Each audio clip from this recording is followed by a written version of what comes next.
Hi, my name is Junzi Shi, and I'm a first-year medical student at the University of Cincinnati. I want to tell you a story of how I decided to go into medicine. When I was a little girl, I broke my arm, and during the months that it healed, I was miserable and decided health is the most precious thing in the world. I came to admire doctors because I figured they must be the healthiest people. They have access to drugs and needles, and most admirably, a wealth of knowledge about the human body. As I grew up, I became more enraptured by the intellectual challenges of medicine. I don't mean just learning the science behind it, but also being proficient at social interaction. I studied anthropology in the classroom, but explored the world through engineering. I spent a year and a half working on biogas digesters with the NGO Green Empowerment, installing them in Nicaragua and Peru. While I was there, I learned that nearly 2 billion people still lack access to clean water and sanitation, a problem which got me interested in the hydraulic ram pump. After doing a year of research, I led a team of students to Tres Hermanos, a village in the Philippines. We worked with the NGO Aid Foundation and over 1 month installed a 5-kilometer-long water transport system. Tres Hermanos is a rural, mountainous village spread out along a stretch of rocky road with 206 residents that live on the average value of $2.40 a day. The men and children are often delegated the task of fetching water from the river. Our system, however, takes water directly from a pure underground aquifer and pumps it to the community, saving people time in the dangerous trek. Construction took weeks of intensive labor during which we worked with local residents to move rocks, haul cement, and dig trenches. Thus, we engaged the community by making them investors and owners of the ram pump.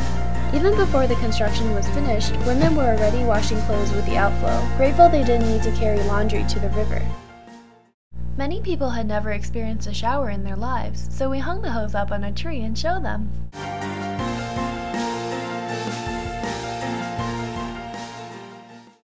The most difficult part was not the construction, but actually community organization.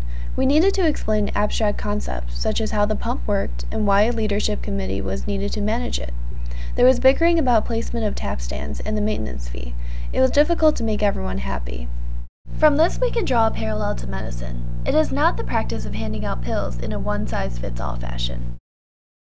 Patients may not understand their disease or the treatment, and it's up to physicians to elucidate and give the most appropriate regimen. The combination of knowledge, skill, and interpersonal communication is what draws me to medicine. I also enjoy teaching others, and I was happy to reach out to my peers after the projects abroad by presenting to classes and at conferences, writing articles and blog stories, and showing demonstrations of the pump. Through social media, I was able to emphasize that our actions have consequences for other people and for our future. As a physician, I would like to establish a model for a long-term quality healthcare system that involves engineering solutions to basic needs, providing permanent medical attention, and engaging the community's labor force and economy. I hope that by joining the Timmy Foundation, I can continue to learn about best practices and eventually become an engaging global health leader. The more I learn, the more I love medicine. It is an honor to have another person allow you to examine their body, seeing things that they themselves have never seen. It is also a very big responsibility to give a diagnosis.